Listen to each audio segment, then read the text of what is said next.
What's good, YouTube? Welcome back to our YouTube channel. Today I have our first video in our series of comparing some of the top prospects in this year's draft head to head. Did this last year and got some good feedback from you guys on it, so I wanted to continue that this year. Today we're going to be looking at Chet Holmgren versus Paolo Banchero, two of the top prospects in this year's draft. Two players who could easily go 1 and 2 in this year's draft, and so we're going to be comparing them head to head, talk about their offensive game, their defensive game, all that. More importantly, I want to hear what you guys have to say about this comparison, so make sure you leave your thoughts down in the comment section below. And with that being said, let's get into the video.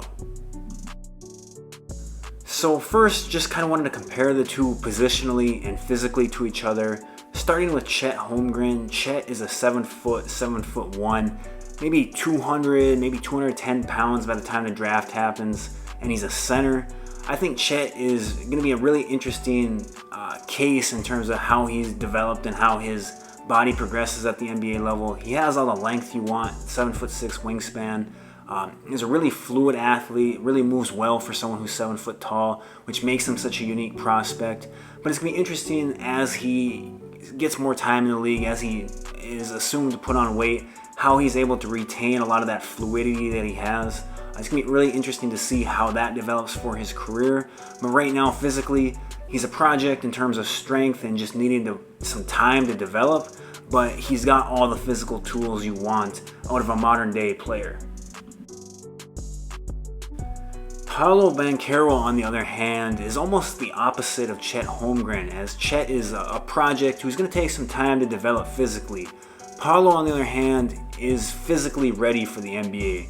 He's a 6'10", 240 pound, modern day 4. He's someone who has a big body. He's got strong, wide shoulders. He's a good athlete. He's not necessarily, I wouldn't classify him as an elite athlete, but he's a good athlete. And he's someone who can just come in and bang and be ready for the physicality of the NBA right now in his career. I think he was ready for that out of high school. And so physically, you're looking at two very different players. You're looking at someone, like I said, who's a project with Chet, and you got someone, Paolo, who you don't need to put much time, I think, into getting him physically ready for the NBA. Now, getting into the fun stuff, offensively, what are they good at? What are their strengths? Starting with Chet Holmgren. Chet is a unicorn, and that's for good reason. He's someone who at 7 foot 1 tall, can do a little bit of everything on the offensive end of the floor. He's someone who at 7 foot has just kind of the length and the athleticism to be a rim running big man, lob threat type guy, if that's what you want him to be. He's someone who can easily play above the rim. He can beat other big guys down the floor with his ability to run the floor, and he can just play that role, I think, if that's what you want him to do. But he's someone who can do a lot more. He's someone who at 7 foot tall is very capable of putting the ball on the floor. He's got a really good handle for a 7-footer. He's someone who I think in the NBA will really benefit from the space that they're allowed to play, or that they do play in.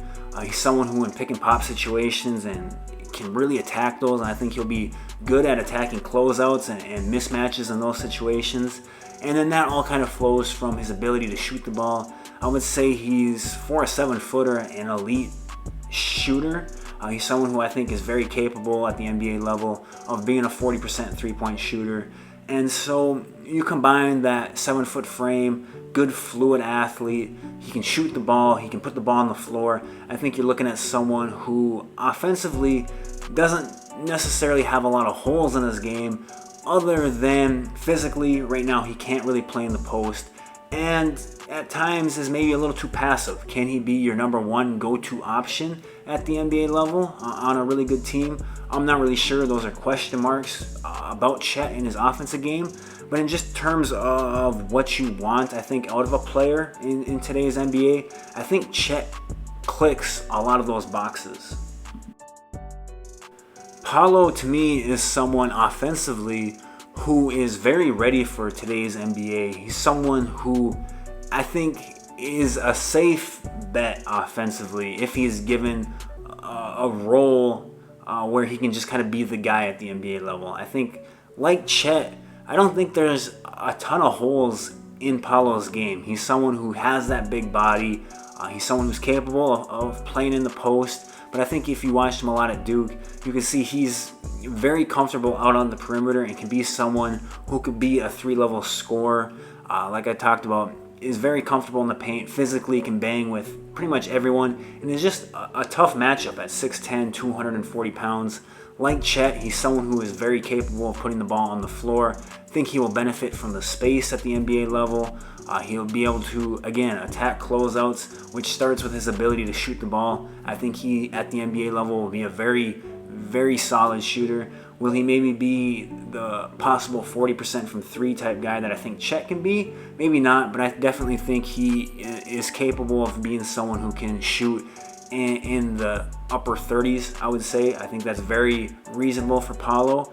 And I think he's best right now operating in that mid-range area, getting to his spots there, facing up the defense and attacking there. And one thing that I was really impressed with Paolo this last year when I watched a few of his full games is his ability to pass the ball. He's someone who I thought was kind of underrated in that regard at times. I thought he showed some nice playmaking ability offensively, and I think that's an area of his game that could even get better at the NBA level with even better teammates than he had at Duke around him. Defensively, when comparing the two to each other, Chet definitely has the edge. He's just someone who is an elite shot blocker, averaged about 4 blocks a game in college. He's someone who just has an impact despite not having the strength. Just elite timing, elite length. You really can't match it. He does a really good job of staying vertical. And then he's a fluid athlete who I think will be someone who is serviceable when getting switched out on guards. I think he's someone who can kind of play through that. I don't think you have to necessarily worry about him getting played off the floor in a potential playoff series due to not being able to step out on the perimeter and play some defense. And so I think Chet, I think wins this matchup pretty easily between the two. Again, elite shot blocker, some really good mobility there. As he gets stronger, I think he's only going to get better defensively. And so Chet wins this one, I think, no problem. Paolo defensively was actually just horrible at Duke. He wasn't good defensively. I don't think there's much more to say there. I think the effort just wasn't really there at times for him. He's got some potential, a good athlete, 6'10", 240 pounds. Can definitely, I think, be serviceable at the NBA level, but he's just not necessarily the quickest of foot. I think at times could maybe get exposed on the perimeter, especially against guards. And so it'll be interesting to see how he develops on that end of the floor. But like I said, between comparing the two defensively, I don't think it's really close.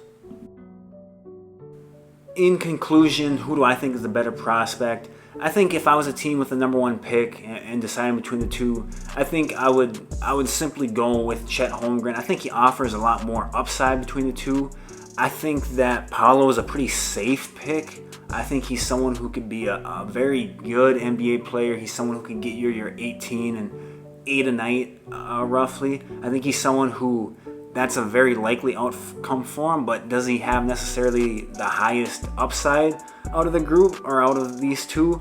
I don't think so. I think Chet offers a lot more upside. I think he also has a lower floor, which you got to worry about. But I just think in terms of being the number 1 overall pick or going higher in the draft, I think you're swinging for more upside there. And I think you have to go with Chet. That doesn't mean that I think Paolo's a bad player by any means. I think, like I said, I think he's going to be a serviceable to really good to solid NBA player.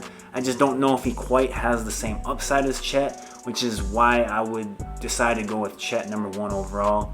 But those are just my thoughts. Make sure you leave your thoughts down in the comment section below. Let me know what you think of this matchup, how the two compare, all that. And with that being said, I'll talk to you guys later.